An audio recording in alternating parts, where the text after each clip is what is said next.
이 배우를 아십니까? 이 배우는 그 김윤진 씨죠.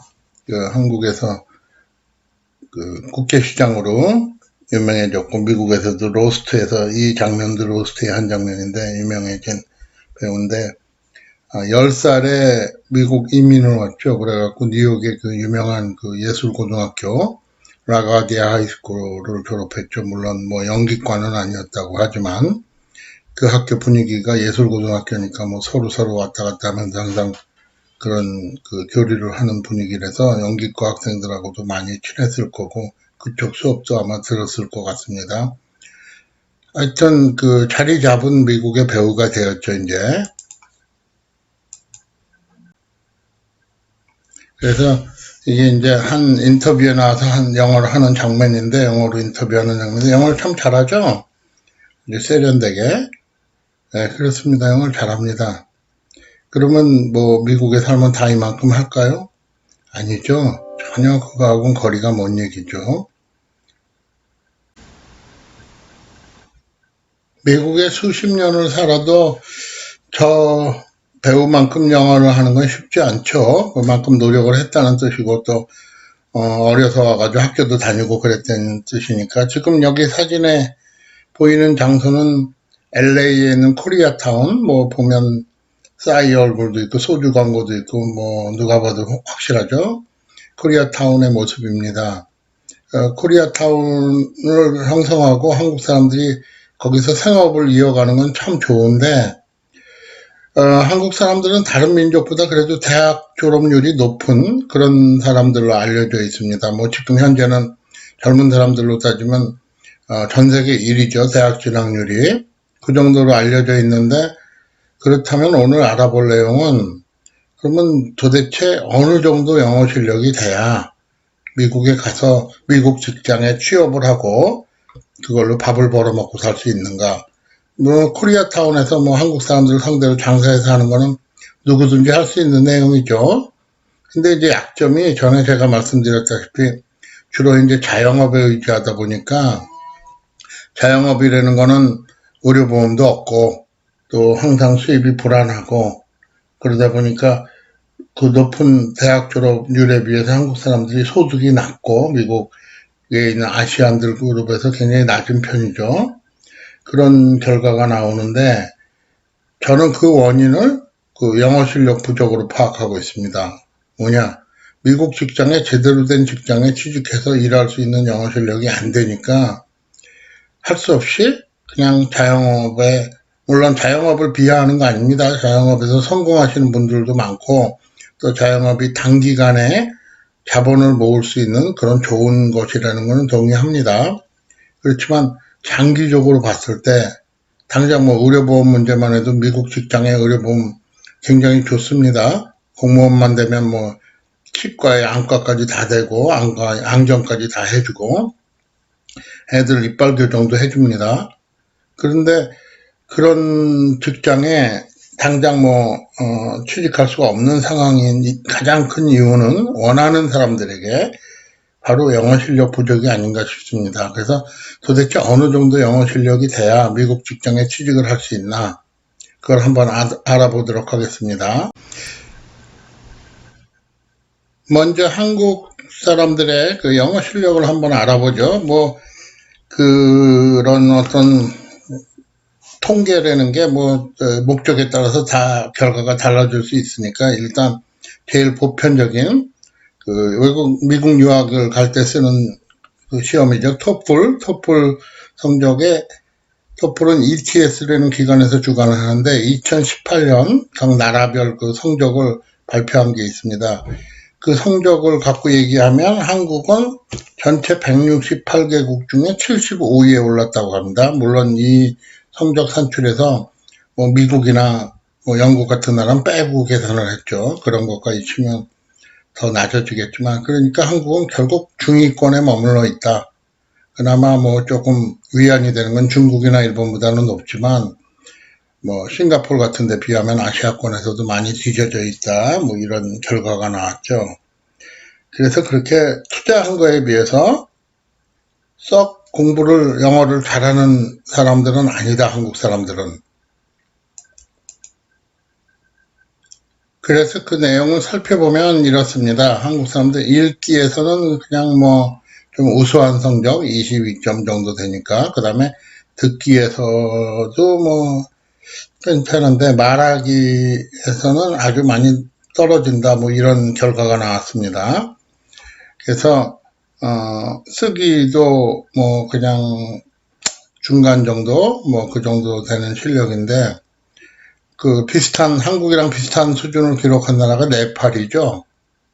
네팔이랑 한국이랑 공동 75인데, 뭐 이 정도 실력이라 그러면 그리 썩 대단할 건 없는 실력이죠. 그나마 한국 사람들은 책을 많이 그 학교에서 교과서를 공부하기 때문에 읽기 성적은 좀 잘 나오는데, 반면에 말하기, 한국 교육에서, 영어 교육에서 말하기는 별로 그렇게 치중을 안 하죠. 최근 들어서 뭐 영어 유치원이니 뭐니 그래갖고 말하기 중요성을 알아가지고 열심히 어렸을 때부터 시키는데, 뭐 기본적인 회화는 요새 그래서 젊은 사람들이 다 합니다.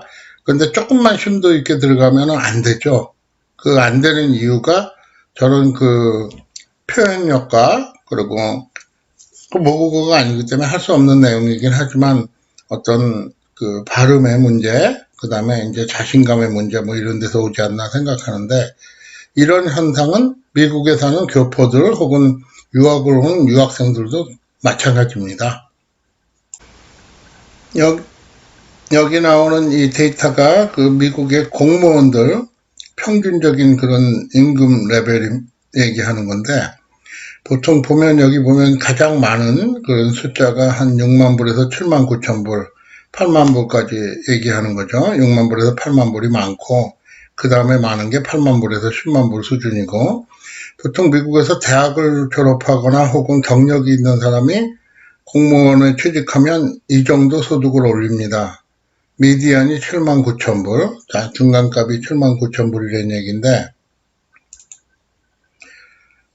7만 9천 불이면 지금 예를 들면 코리아타운에서 취직해갖고 한국 사람들 밑에서 일하는 그 업종에서는 거의 받기가 힘든 금액입니다. 뭐 그만큼 그 하이 레벨 잡도 아니기도 하지만, 그 어떻게 해서든지 뭐 취직을 하는 게 중요하죠. 그래서 취직을 하면 의료보험도 생기고 안정적인 연금도 준비할 수 있고. 그런데 이제 아까 말씀드렸다시피 제일 문제가 되는 거는 그 영어 실력이죠. 그래서 한국 사람들이 학력에 비해서 또 자기 능력에 비해서 영어 실력이 모자라서 고생을 하는, 이민을 와가지고 그런 경우가 많은데, 어떻게 하면 또 그 영어 실력을 늘릴 수 있나, 그런 것도 한번 생각해 보도록 하겠습니다. 여기 보면은 이거는 그 어떤 직종에 일하냐, 거기에 따라서 그 많이 좀 그 임금이 달라지는 걸 볼 수 있죠. 그래서 시리 거버먼트보다는 페더럴 거버먼트가 확실히 더 많이 주고, 그 다음에 스테이트 거버먼트가 제일 낮고, 같은 거버먼트라 그래도. 그래서 이런 결과를 보고, 뭐 여기 아무데나 취직을 해도 일단 복지나 먹고 사는 데는 별 지장이 없으니까, 저는 사실 이민 오는 사람들한테 될 수 있으면 취직을 해라. 잘 모르는 상태에서 사업 벌렸다 망하지 말고, 그리고 고생은 고생대로 하고, 이게 이민이라는 게 아주 오랜 기간 긴 생활을 해야 되는 건데, 365일 하루에 12시간, 14시간씩 일하는 걸 몇 년이나 할 수 있겠냐. 그러니까 오래 길게 보고 당장 수입이 좀 적어도 취직을 하자, 뭐 이런 그 충고를 많이 해주는데, 글쎄요. 그래서 어떤 정도의 영어 실력이 필요한가 한번 알아보도록 하겠습니다. 외국어라는 거는 누구든지 다 알다시피 이렇게 네 부분으로 구성되어 있죠. 그래가지고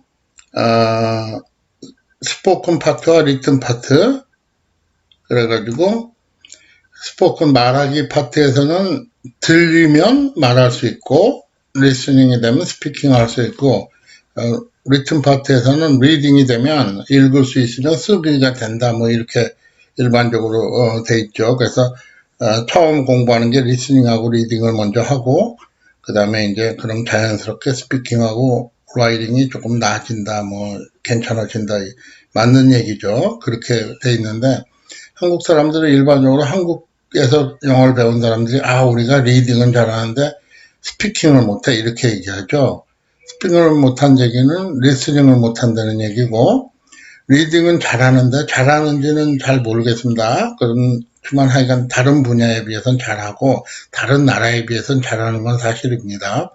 리딩은 잘하는데 라이팅을 못하는 데는 건 리딩과 라이팅 사이에 어떤 연결고리가 부족하다, 그런 얘기가 될 수 있겠죠. 그래서 사실은 문제는 뭐냐면 이 네 개가 다 중요하죠. 미국 직장에 취직을 해가지고 하려면 미국 직장 광고가 신문에 나올 때 항상 나오는 말이 있습니다. 커뮤니케이션 스킬. 커뮤니케이션 스킬, 남하고 어떻게 커뮤니케이션을 잘하느냐 하는 그런 스킬이 중요하다, 이거 항상 강조하는데, 거기 보면은 리스닝, 스피킹 다 중요하죠. 듣고 그 사람이 뭘 원하는지 정확하게 이해할 수 있어야 되니까요. 그리고 리딩, 라이팅이 중요한데 사실 라이팅이 굉장히 중요합니다. 직장에 취직을 한다는 거는. 물론 뭐 육체적인 노동으로 하는 분야에선 라이팅이 그렇게 안 중요할 수도 있죠. 그렇지만 모든 인스트럭션이나 이런 게 다 리딩으로 해야 되니까, 왜 나중에 문제가 생길까봐 항상 글자로 써서 주죠. 말로 하는 게 아니라. 그러니까 직장에 취직하는 데는 사실 리딩과 라이팅이 더 많이 필요합니다. 특히 좀 고급 직종, 대졸자 직종이라 그러면 두말할 나위 없이 라이팅이 가장 중요합니다. 왜? 모든 걸 기록을 남겨야 되죠. 그래서 하다못해 경찰이 돼도 딱지를 끊어도 그냥 딱지만 끊어서 주는 게 아닙니다. 그 자기 수첩에다 그때 그 상황이라든가 이런 걸 영어로 일일이 누가 보더라도 딱 이해할 수 있도록 기록을 해놔야 됩니다. 몇 월 며칠 몇 시에 뭐 내가 어디서 남쪽에서 어프로치 하고 있었는데 뭐 저 차가 어디 서 있었다. 그런데 그 차가 스탑 사인에서 스탑을 하지 않고 지나쳤다. 그래서 내가 딱지를 끊었다. 뭐 이런 식으로 그걸 문장으로 다 자기 수첩에는 적어놔야 됩니다. 그 사람한테는 그냥 딱지 한 장만 주지만. 그래서 그런 라이팅 스킬이 없으면 미국에서 보통 고졸이나 혹은 그 대학교 2학년 졸업자에게 요구하는 경찰관조차 될 수가 없습니다. 그러니까 영어 실력이 얼마나 중요한지 알겠죠. 그러면 먼저 우리가 한국 사람이 리딩은 잘한다 그러는데 정말 잘하는지 한번 테스트를 해보죠.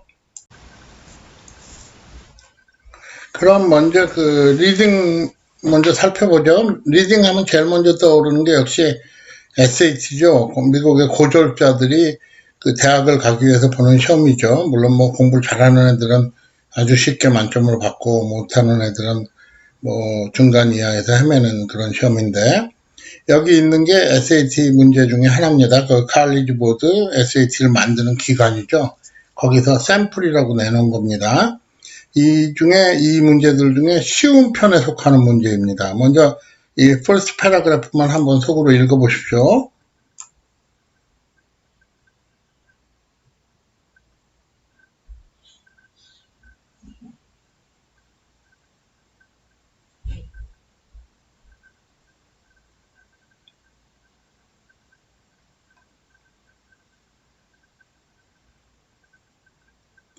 이 패러그래프를 읽었는데 이 내용이 한눈에 그 전체적인 내용이 안 들어오고 이게 무슨 소리야 이렇다 그러면 사실 문제가 있는 겁니다. 미국에서 읽기를 해갖고 뭐 취직을 하고 이런 식으로. 그래서 이 내용들을 보면 그렇게 쉽지만은 않습니다. 그러면 이번엔 조금 낮은 레벨로 가보죠. 여기 나오는 내용은 미국에서 군대에 가려면 고졸 학력이 요구되죠. 고등학교 졸업 혹은 그 검정고시. 거기에 레벨에 해당되는 필기 시험입니다. 군대를 가기 위해서 보는 필기 시험, 사병으로. 미국은 그 징병제가 아니라 모병제이기 때문에 시험을 보고 통과가 돼야 시험 군대를 갈 수 있죠. 그래서 그 시험을 그 ASVAB, 그 Armed Service Vocational Aptitude Battery Test라고 얘기하는데 그 시험을 봅니다. 그래서 뭐 과목은 여러 가지가 있는데 이 시험이 전부 이렇게 당연히 영어겠죠. 그래서 이 정도 레벨 시험인데 그 수학 능력을 아주 중요하게 여기고, 그리고 또 이게 문제입니다니까. 그러니까 이 정도는 뭐 한국 사람들이 아주 쉽게 할 수 있죠. 그 다음에 이제 영어 능력을 중시합니다. 영어 능력에서 이렇게 단어 시험 뭐 이 정도는 할 수 있겠죠. observe가 무슨 의미냐 뭐 이런 거니까. 그 다음에 이제 paragraph comprehension, 이게 이제 영어 그 독해력이죠. 독해력 문제인데 여기 보면 여기서부터가 지금 문제입니다. 한번 읽어보고 문제를 풀어보시죠. 1분 드리겠습니다.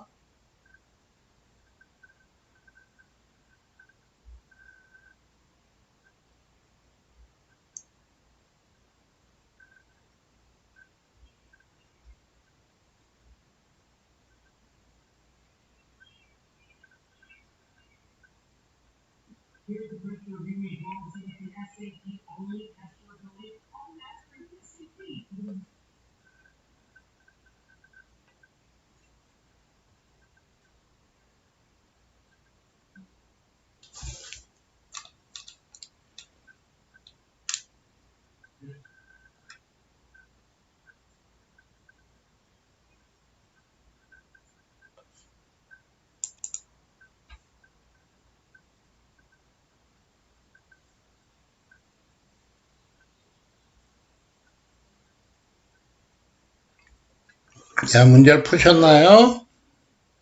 자, 답을 보면 답은 D입니다.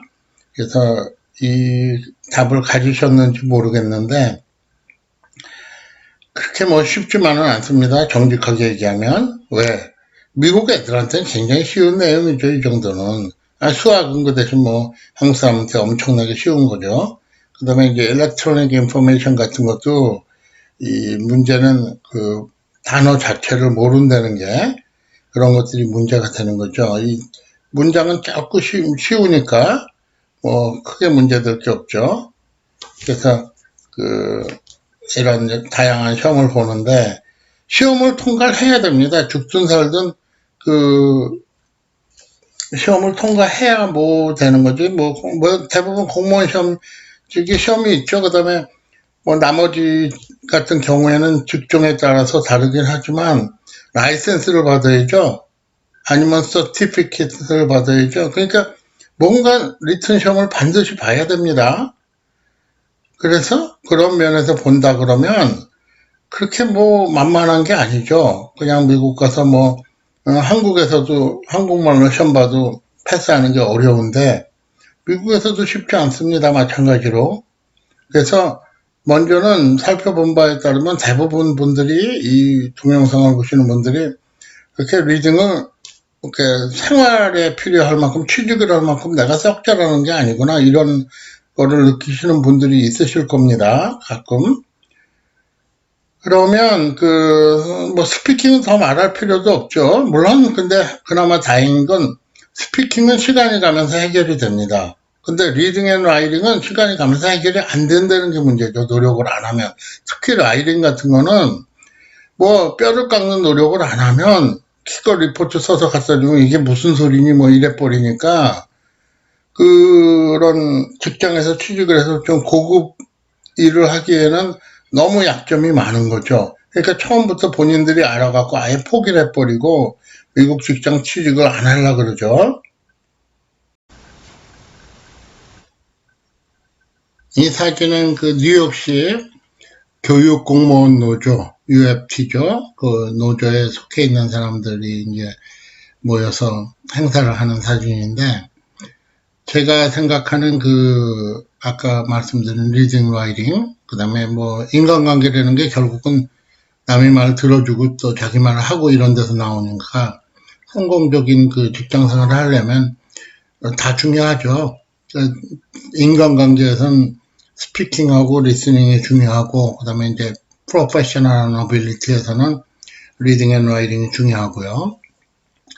그래서 여기 보면 몇몇 사람은 파라프로페셔널입니다. 파라프로페셔널은 일종의 보조교사죠. 그래서 거기서 경험을 쌓으면서 또 공부도 하고 또 석사학위도 맞추고 그래서 이제 교사가 되는 사람들이 많습니다. 또 학교에서는 파라프로페셔널 출신들이 교사가 되는 걸 참 좋아하죠. 이미 학교 환경을 알고 있으니까. 그래서 그게 하나의 대안이 될 것 같습니다. 이민을 오면 처음에는 조금 낮은 직급으로 들어가서 공부를 열심히 해가지고 또 조금 더 높은 직급으로 올라가고 공무원도 그게 얼마든지 가능합니다. 항상 그 공고가 나올 때 그 자기네 디파먼트 안에 있는 사람들에게 우선권을 주니까요. 공고를 내기 전에. 그러니까 승진할 기회도 많고 거기에 해당되는 무슨 시험을 통과한다든가 아니면 학벌을 갖춘다든가 이런 게 굉장히 중요한 것 같습니다. 그래서 한 번에 그걸 다 준비하는 건 쉽지 않지만 결국은 외국어라는 거는 어느 나라 말이나 마찬가지지만 영어 특히 자기가 노력을 안 하면 소용이 없습니다. 이민을 가서 산다고 30년, 40년이 지나도 영어에 항상 불편을 느껴서 나는 은퇴하면 한국 갈 거야. 그런 사람들 참 생각보다 많습니다. 왜? 한국말은 자기가 마음대로 할 수 있거든요. 마음대로 읽을 수 있거든요. 근데 영어는 말도 마음대로 못해. 읽으면 무슨 소리인지도 몰라. 거기다 또 답장을 쓰려면 뭐 변호사한테 돈 주고 편지 한 장이라도 써야 돼. 이런 상황이 닥치면 살고 싶지 않죠, 외국에. 그래서 제 생각으로는 그렇게 열심히 좀 노력을 해서 앞으로 오는 이민자가 아니더라도 한국에 사는 사람들이라도 제가 한 가지 항상 하는 말이 있는데 세계 경제 2위가 중국이죠. 3위는 일본이죠. 그럼 중국과 일본이 계약을 맺을 때 어느 나라 말로 계약을 맺습니까? 중국말입니까? 일본말입니까? 아니죠. 물건을 사고 팔건 아니면 공장을 짓건 다 영어로 계약서를 쓰죠. 왜? 제일 확실하게 정의가 내려져 있고 나중에 문제의 소지가 없는 언어이기 때문입니다. 자꾸 영어를 미국 말이다 이렇게 생각하시는 분들이 있는데 현대사회에서 영어는 미국 말이 아니라 글로벌화된 세계 표준어가 되었습니다. 그래서 어떻게 됐든 말하기, 읽고 쓰기는 기본적으로 할 줄 알아야 됩니다. 구글 트랜스레이터를 의지해가지고 무슨 말을 할 정도 수준이 되면 취직을 해서 돈을 벌어먹고 살거나 혹은 그 나라 사람들을 만나가지고 그 의사를 소통하고 친구가 된다거나 아니면 비즈니스한 그 면을 다룬다는 거는 쉽지 않죠. 그냥 내 돈 쓰고 놀러 가서 여행 가서 뭐 물건 사고 그 정도야 뭐 될지 몰라도 그 언어 능력도 그렇습니다. 지금 대부분의 사람들이 갖고 있는 능력이 그 수준이거든요. 그래서 좀 노력을 했으면 좋겠습니다. 저는 뭐 그렇다고 제가 썩 잘한다고 자랑하는 거 아닙니다. 절대로. 그래서 이런 정도의 그 어떤 베이직한 리포트, 그 다음에 또 수준 높은 리포트를 쓸 수 있는 정도로 영어를 연마하는 게 중요하다고 생각됩니다. 특히 이민자들이나 유학생들에게는 라이딩은 아주 무엇보다 중요하죠. 그래서 한국 사람들이 여기 아래 그 이민자 비교 통계에 나오는 것과 같이 그 가장 높은 대학 졸업률을 가지면서도 뭐 인도계는 의사나 간호사 그리고 엔지니어들이 주로 오니까 이제 얘기가 좀 틀리지만 그 나머지 일본이나 중국에 비하면 훨씬 높은 그런 대졸률을 가지면서도 가계소득은 최하 수준이죠. 물론 뭐 한국보다 낮은 나라들도 몇몇 있는데 캄보디아 뭐 이런 나라들인데 그런 나라들은 대졸 이상의 비율이 뭐 10% 정도에 불과한 나라들입니다. 이런 나라들에 비해서 훨씬 낮은 소득을 올리는 이런 좀 불행한 일이 없었으면 합니다. 이 모든 것의 원인이 결국은 영어 실력 부족이고 노력 부족이 아닌가 싶습니다. 물론 뭐 난 나름대로 열심히 해 그렇지만 그 절실함, 영어에 대한 절실함이 좀 떨어지는 게 아니라 특히 그 한인 사회가 좀 커지고 그 안에서도 영어를 못해도 밥을 먹고 살 수 있는 그런 상황이 되다 보니까 최근 들어 이런 경향이 더 심해진다는 걸 저는 개인적으로 느끼고 있습니다. 그래서 뭔가 좀 개선이 필요하지 않나. 또 한국에서도 영어를 배우는 데 있어서 좀 어떤 그런 더 절실하고 더 필요한 것, 것을 해야 되지 않나. 그리고 또 커리큘럼도 좀 바뀌긴 바뀌어야죠, 물론. 그래서 꼭 영어가 필요한 사람의 경우, 그렇지만 현대사회에서 모든 사람에게 꼭 영어는 필요합니다. 하다못해 제가 언젠가 보니까 그 동대문 시장에서 음식 장사를 하시는 할머니 분인데 외국인들이 많이 와서 그런지 영어를 아주 꽤 잘하시더라고요. 필요한 말씀은 다 하시더라고요. 결국 이 핑계 저 핑계 대지 말고 노력하는 게 지름길이라고 생각합니다. 그럼 오늘 방송 이것으로 마치겠습니다. 감사합니다.